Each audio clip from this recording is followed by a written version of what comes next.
Friends, વેચાણ કળા અને વેચાણ કળાની અંદર આપણે લાસ્ટ ટાઈમ વાત કરી એ વ્યક્તિગત વેચાણ કોને કહેવામાં આવે છે, બરાબર. વ્યક્તિગત વેચાણના સંદર્ભમાં આપણે જુદી જુદી પદ્ધતિઓ પણ જોઈ કે કેવા કેવા રીતે, કઈ કઈ રીતે અથવા કેવા કેવા માર્ગો દ્વારા વસ્તુ છે એને વેચવામાં આવે છે. હવેનો આપણો જે ટોપિક છે એનું નામ છે સેલ્સમેન માટે આવશ્યક ગુણો. સેલ્સમેનમાં કેવા ગુણો હોવા જોઈએ? બહુ બહુ સીધો સાદો પ્રશ્ન છે. આમાં ખરેખર મારે કાંઈ ભણાવવાનું નથી, કારણ કે એક સફળ વ્યક્તિમાં કેવા કેવા ગુણો હોવા જોઈએ એ તમે બેઠા બેઠા પણ નક્કી કરી શકો, બરાબર. એમાં કાંઈ તમારે બહુ વાંચવાની કે તૈયાર કરવાની કોઈ જરૂર નથી. તો આ પ્રશ્ન બહુ વાંચવાનું નથી, પણ છતાં આપણે એને અહીંયા એઝ એ સિલેબસના પાર્ટ ઓફ સિલેબસ આપણે અહીંયા એને સેટ જોશું કે સેલ્સમેનમાં કેવા કેવા શારીરિક, માનસિક વગેરે વગેરે ગુણો હોવા જોઈએ. આપણો પ્રશ્ન છે એ પ્રશ્ન છે સેલ્સમેન માટે આવશ્યક ગુણોની ચર્ચા કરો.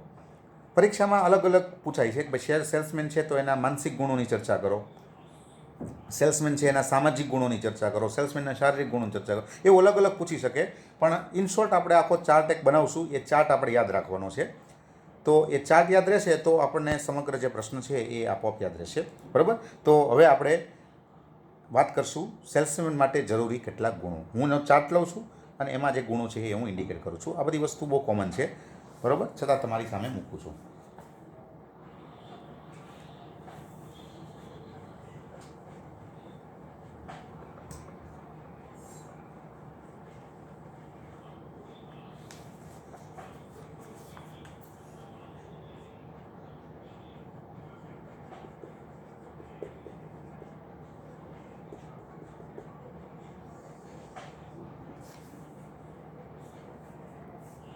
એમાં પહેલું છે શારીરિક ગુણો.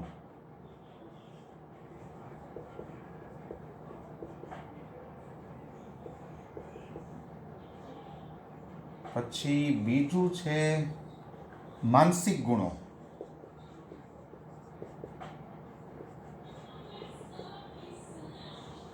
પછી ત્રીજું ફોર એક્ઝામ્પલ છે સામાજિક ગુણો.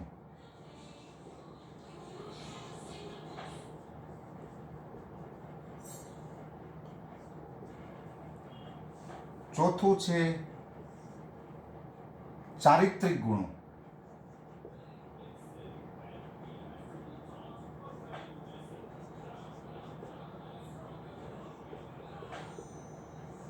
અને પાંચમું છે અન્ય ગુણો.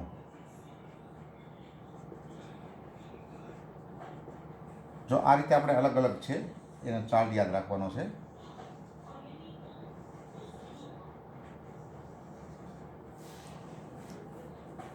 એમાં ફોર એક્ઝામ્પલ સારો દેખાવ,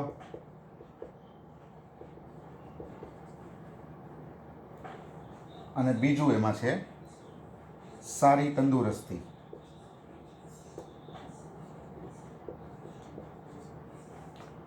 માનસિક ગુણો છે એમાં ફોર એક્ઝામ્પલ પહેલું છે આત્મવિશ્વાસ,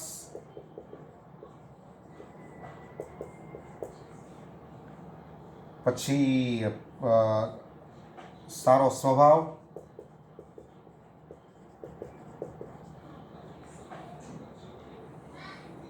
પછી કલ્પના શક્તિ,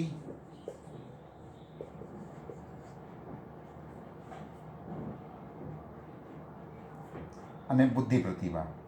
ઊંચી બુદ્ધિ પ્રતિભા, આ એના બધા માનસિક ગુણો છે, બરાબર. પછી સામાજિક ગુણો છે એમાં ફોર એક્ઝામ્પલ જોવા જઈએ તો વર્તણૂક,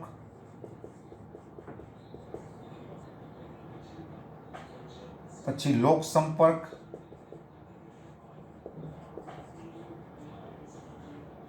પછી વાતચીતની કળા,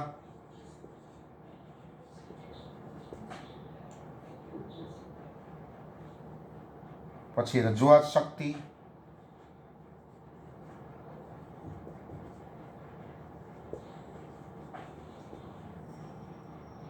ચારિત્રિક ગુણો છે એમાં પ્રમાણિકતા,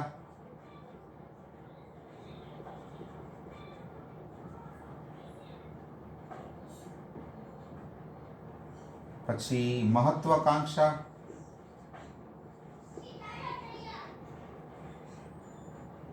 પછી ઉદ્યમીપણું, એમાં આવતી વાત છે.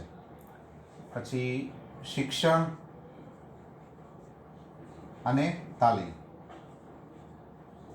આ અન્ય ગુણોમાં આવતી વાત છે.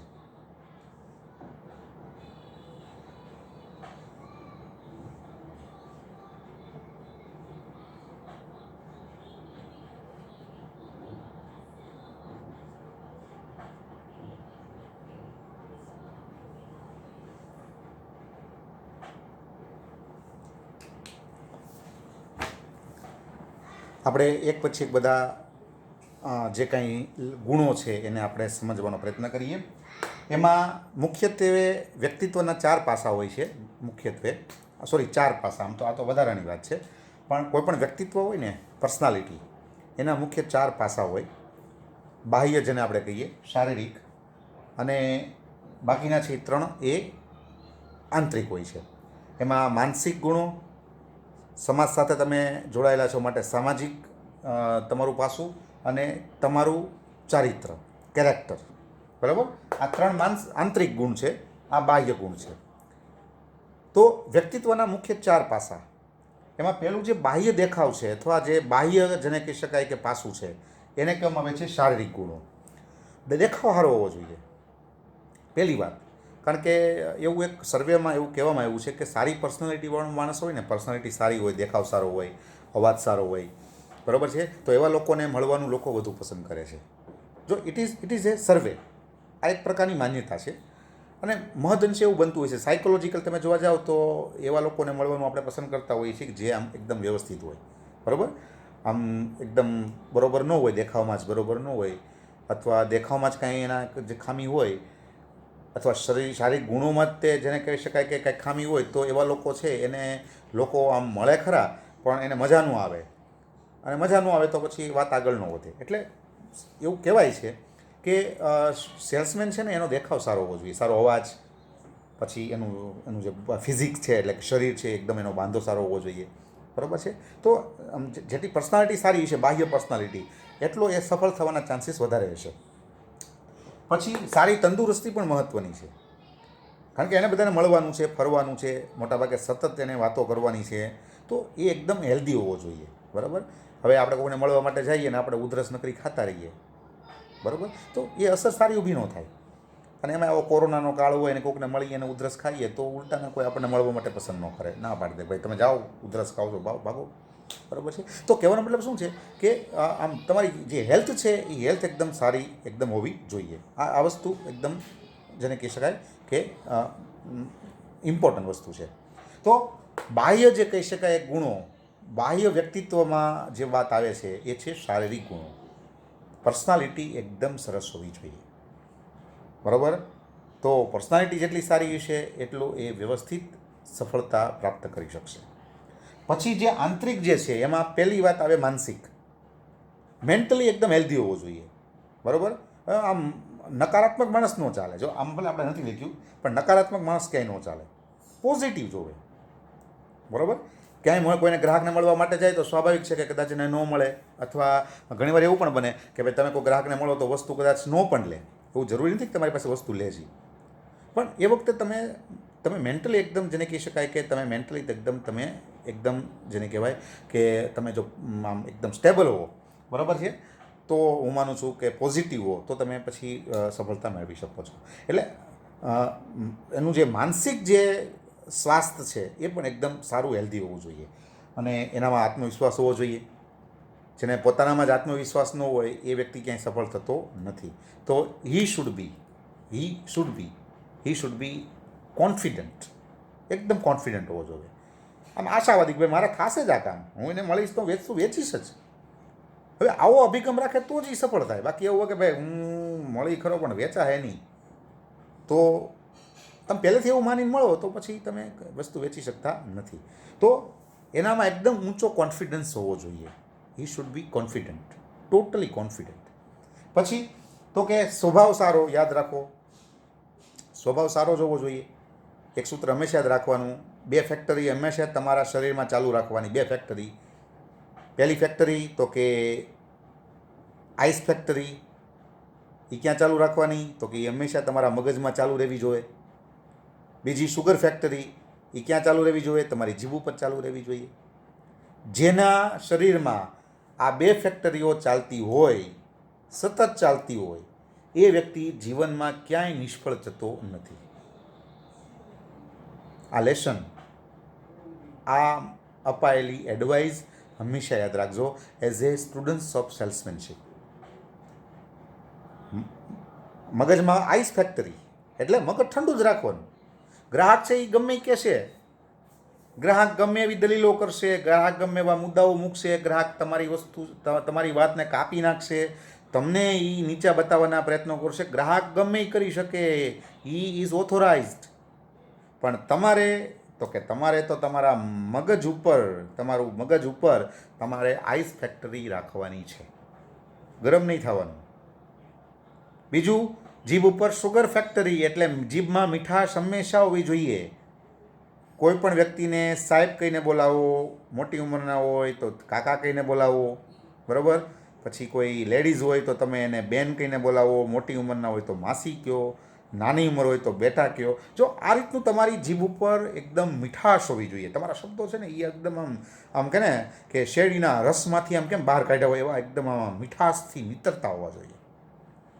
તો જ તમે અસર ઊભી કરી શકો. આમ તમારું જે બિહેવિયર છે ને એ બિહેવિયર એકદમ પોલાઇટ હોવું જોઈએ. પછી કલ્પના શક્તિ, ઇમેજિનેશન પાવર હોવો જોઈએ. કારણ કે તમારે ગ્રાહકને કલ્પનાની દુનિયામાં ખેંચી જવાનો છે, એને ફીલ કરાવવાનું છે. એને તમે જો ફીલ કરાવશો કે ભાઈ આ મારી જરૂરિયાતની વસ્તુ છે અથવા મારી આ કલ્પનાની વસ્તુ છે, તો જ એને રસ જાગશે, તો જ ઈચ્છા થશે, તો જ વસ્તુ લેવા માટે આગળ આવશે. અને એ માટે તમારે એક કલ્પનાનું વિશ્વ એની સામે મૂકવાનું છે, રચવાનું છે.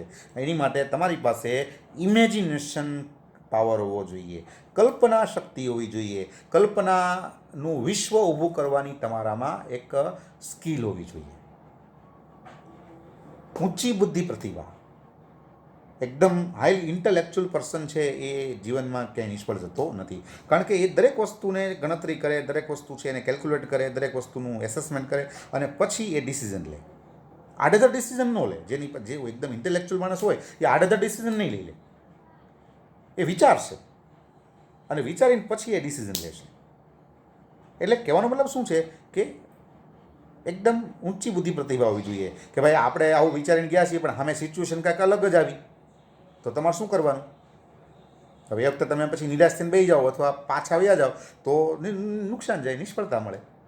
પણ તરત જ તમને તમારામાં એવો એક પાવર કે સ્કિલ હોવી જોઈએ કે તરત જ તમારે નક્કી કરી નાખો ચાલો આમ થયું છે, કાંઈ વાંધો નહીં, હવે આપણે આમ કરશું. આપણે આ પ્રિપરેશન કરીને આવ્યા હતા પણ હવે કાંઈક જુદું છે, તો ઓકે કાંઈ વાંધો નહીં, આપણે ઓન ધ સ્પોટ આપણે હવે આ રીતે ઇન્સ્ટન્ટ પ્રિપરેશન કરીને આપણે આ વસ્તુ કરી નાખશું. જો આવું તમારી પાસે એક પાવર હોવો જોઈએ, તો એને કહેવાય છે ઊંચી બુદ્ધિ પ્રતિભા. એ માનસિક ગુણોમાં આવતી બાબત છે. પછી આવે સામાજિક ગુણો, સોશિયલ ક્વોલિટીઝ. આ બધી ક્વોલિટીઝ છે, આમ જોવા જાવ તો બધી ક્વોલિટીઝ છે. ફિઝિકલ ક્વોલિટી, પછી મેન્ટલ ક્વોલિટી, અને હવે આપણે વાત કરીએ છીએ સોશિયલ ક્વોલિટી, સામાજિક ગુણો. તમારે સમાજમાં રહેવાનું છે, સમાજના લોકોને મળવાનું છે. હવે એવા વખતે તમે સમાજની અંદર બરોબર કામ કરી શકો એ માટે તમારામાં સોશિયલ સ્કિલ હોવી જોઈએ. પહેલું તો વર્તણૂક, મેં કીધું ને, બિહેવિયર તમારું પોલાઇટ હોવું જોઈએ. કોઈ પણ સંજોગોમાં તમારે વિનમ્રતાને છોડવાની નથી. વિનમ્રતા એ તમારે માટે અનિવાર્ય વસ્તુ છે. બીજું, લોકસંપર્ક. તમને લોકોને મળતા, લોકોને સાથે સંપર્ક કરતા આવડવું જોઈએ, બરાબર. જેને કહેવાય ને કે જેનામાં માની લો કે શરમ હોય તો એ કંઈ કામ ન કરી શકે. શરમ બરમ ન હોવી જોઈએ. ગમે એને પ્રેમથી મળો, અહીં એટ્રેક્ટ કરો, બરાબર છે. તો લોક સંપર્ક કરવાની કળા એનામાં હોવી જોઈએ. પછી વાતચીત કરવાની કળા, કોની સાથે કેમ વાત કરવી, શું વાત કરવી, એ પણ ઇમ્પોર્ટન્ટ છે. હવે તમે કોઈ ગ્રામ્ય કક્ષાના લોકોને મળતા હો, બરાબર, કોઈ ઓછું ભણેલા વ્યક્તિને તમે મળતા હો, હવે વખતે તમે બધા અંગ્રેજીમાં બોલવાનો આગ્રહ રાખો તો અસર ઊભી નહીં થાય, એ ઇમ્પ્રેસ થશે. પણ જે અસર તમારે એના મનમાં ઊભી કરીને વસ્તુ વેચવાની છે એ અસર ઊભી ન થઈ શકે. તો તમારે જે એ સમજે એવી ભાષામાં એને મનમાં ઉતરે એ પ્રકારના કોઈ દેશી શબ્દોનો ઉપયોગ કરીને તમે એને સમજાવવાનો પ્રયત્ન કરો તો કદાચ સફળતા મળે. તો વાતચીત કરવાની કળા that is also very important characteristic. અને છેલ્લું છે રજૂઆત શક્તિ. રજૂઆત કરવાની, કોઈ વસ્તુને કેમ પ્રેઝન્ટ કરવી એ બહુ અગત્યનું છે. એ તમને આવડવું જોઈએ. બરાબર છે. વસ્તુ તો એ બહુ સામાન્ય હોય. ધારો કે આ જ વસ્તુ છે તો ડસ્ટર છે સામાન્ય, પણ એને પ્રેઝન્ટ કરતા આવડે તો આ ડસ્ટર છે એ વેચી શકાય. તો વર્તણૂક, લોકસંપર્ક, વાતચીત કરવાની કળા અને રજૂઆત શક્તિ, આ 4 સામાજિક ગુણોની માં આવતા ગુણો છે. પછી આવે છે ચારિત્રિક ગુણો, કેરેક્ટરને લગતા. એમાં પહેલું પ્રમાણિકતા. તમે સેલ્સમેન પ્રમાણિક હોવો જોઈએ, કારણ કે તમે સેલ્સમેન જે કંપની માટે કામ કરે છે એને વફાદારી એની સાથે હોવી જોઈએ, અથવા એના મનમાં કમસે કમ એ ભાવના હોવી જોઈએ કે ભાઈ હું આ કંપની છે એ મને પગાર આપે છે, એનાથી મારું ગુજરાન ચાલે છે, તો મારે એને પ્રમાણિકતાથી કામ કરવું જોઈએ. તો આવું વિચારશે, નૈતિક રીતે એવું વિચારશે તો એ સારું કામ કરી શકશે. બીજું, એનામાં ઊંચી મહત્વાકાંક્ષા હોવી જોઈએ. સંતોષ રાખીને બેસવાવાળો વ્યક્તિ ચાલતો નથી. બરાબર. મેં વાત કરી કે ભાઈ માર્કેટમાં, વેચાણમાં સંતોષનો કોઈ અર્થ નથી, કોઈ મિનિંગ નથી, કોઈ મહત્વ નથી. એમાં તો લાલચ બહુ મહત્વની વાત છે. એટલે મહત્વાકાંક્ષા એકદમ ઊંચી હોવી જોઈએ. મારે આજે આ વખતે માની લો કે મારે 5,000 એકમ વેચ્યા છે, આવતા વખતે મારે 15 જ વેચવા જ છે. તો આવો એનામાં મહત્વાકાંક્ષા હોવી જોઈએ. પછી ઉદ્યમીપણું એટલે પરિશ્રમ કરવાની ક્ષમતા. એનામાં સખત પરિશ્રમ કરવાની તૈયારી અને ક્ષમતા હોવી જોઈએ. આળસુ વ્યક્તિ ચાલે નહીં. બરાબર. આળસુ વ્યક્તિથી ક્યાંય ન ચાલે. તો એ વસ્તુ એનામાં આવતી એક બાબત છે. તો આ બધા કેરેક્ટરાઇઝ કહી શકાય એવા બધા ક્વોલિટીઝ છે. કેરેક્ટર ક્વોલિટી છે બધી. ચારિત્રિક ગુણોમાં આવતા આ બધા ગુણો છે. અને પછી આવે છે અન્ય ગુણોમાં સારું શિક્ષણ અને સારી તાલીમ. બને ત્યાં સુધી એજ્યુકેટેડ, હાઈલી એજ્યુકેટેડ વ્યક્તિ છે એને તમે એનામાં હોવી જોઈએ. બરાબર. તમારો સેલ્સમેન હાઈલી એજ્યુકેટેડ હોવો જોઈએ. જેટલી એની પાસે ડિગ્રીઓ છે એટલું એનું બૌદ્ધિક ક્ષમતા વધારે હશે. અને તાલીમ પણ હોવી જોઈએ. જેનામાં તાલીમ છે એ વ્યક્તિ સફળતાપૂર્વક કામ કરી શકે છે. તો સારો દેખાવ, સારી તંદુરસ્તી, આત્મવિશ્વાસ, સારો સ્વભાવ, કલ્પના શક્તિ, ઊંચી બુદ્ધિ પ્રતિભા, વર્તણૂક, લોક સંપર્ક, વાતચીતની કળા, રજૂઆત શક્તિ, પ્રમાણિકતા, મહત્વાકાંક્ષા, ઉદ્યમીપણું, શિક્ષણ અને તાલીમ. આ બધા જે છે, આ બધા જ બરાબર, આ બધા જ એ બધા સેલ્સમેન માટે આવશ્યક કહી શકાય એવા ગુણો છે, જેને આપણે જુદા જુદા કેટેગરીમાં ડિવાઈડ કર્યા. દેખાવ અને તંદુરસ્તી તો શારીરિકમાં આવ્યા, સ્વભાવ ને ઊંચી બુદ્ધિ પ્રતિભા તો માનસિકમાં આવ્યા, વર્તણૂક છે અને રજૂઆત શક્તિ એવા છે એને આપણે સામાજિકમાં મૂક્યા, પ્રમાણિકતા, મહત્વાકાંક્ષા એને આપણે ચારિત્રિકમાં મૂક્યા, શિક્ષણ અને તાલીમને આપણે અન્યમાં મૂક્યા. તો આ બધી ક્વોલિટીઝ છે. ઓકે. તો આ રીતે તમે યાદ રાખવાનો પ્રયત્ન કરી શકો. Thank you.